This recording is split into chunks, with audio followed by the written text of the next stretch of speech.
The Fat Controller sat in his office listening to the noise outside. The passengers were angry. The station master came in. "There's trouble in the shed, sir. Henry is sulking, there's no train, and the passengers are saying this is a bad railway." "Indeed," said the Fat Controller, "we cannot allow that." He found Gordon, James, and Henry looking very cross. "Come along, Henry, it's time your train was ready." "Henry's not going," said Gordon. "We won't shunt like common tank engines. That was Thomas's job. We are important tender engines. You fetch our coaches and we will pull them. Tender engines don't shunt." "Oh, indeed," said the Fat Controller. "We'll see about that. Engines on my railway do as they are told." And he hurried away to find Edward. The yard has never been the same since Thomas left to run his branch line, he thought sadly. Edward was shunting. "Leave those trucks, please, Edward," said the Fat Controller. "I want you to push coaches for me in the yard." "Thank you, sir, that will be a nice change." "That's a good engine. Off you go, then."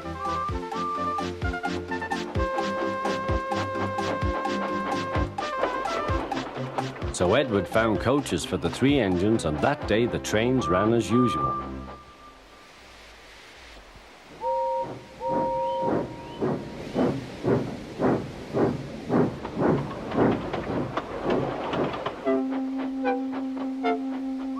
But next morning, Edward looked unhappy. Gordon came clanking past, hissing rudely. "Bless me," said the Fat Controller, "what a noise." "They all hiss me, sir," answered Edward. "They say tender engines don't shunt, and last night they said I have black wheels. I haven't, have I, sir?" "No, Edward, you have nice blue ones, and I'm proud of you. Tender engines do shunt, but all the same, we do need another tank engine here." He went to a workshop, and they showed him all sorts of engines.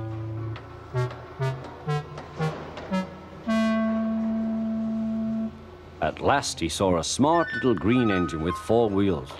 "That's the one," he thought. "If I choose you, will you work hard?" "Oh, sir, yes, sir." "That's a good engine. I'll call you Percy." "Yes, sir, thank you, sir," said Percy, and the Fat Controller brought him back to the yard. "Edward," he called, "here's Percy. Will you show him everything?" Percy soon learned what he had to do, and they had a happy afternoon.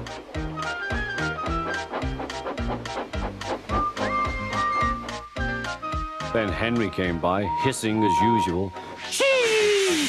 went Percy. Henry jumped and ran back to the shed. "How beautifully you wheeshed him," laughed Edward. "I can't wheesh like that." "Oh," said Percy, "that's nothing. You should hear them in the workshop. You have to wheesh loudly to make yourself heard." Next morning, Thomas arrived. "The Fat Controller sent for me. I expect he wants help," he said to Edward.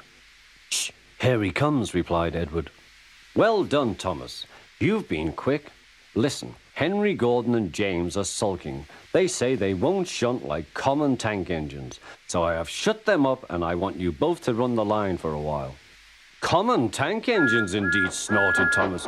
"We'll show them." "And Percy will help too." "Oh, sir, yes, sir. Please, sir," answered Percy. Edward and Thomas worked the main line, greeting each other as they passed by. Percy puffed along the branch line. Thomas was anxious about Annie and Clarabelle, but both driver and guard promised to take care of them.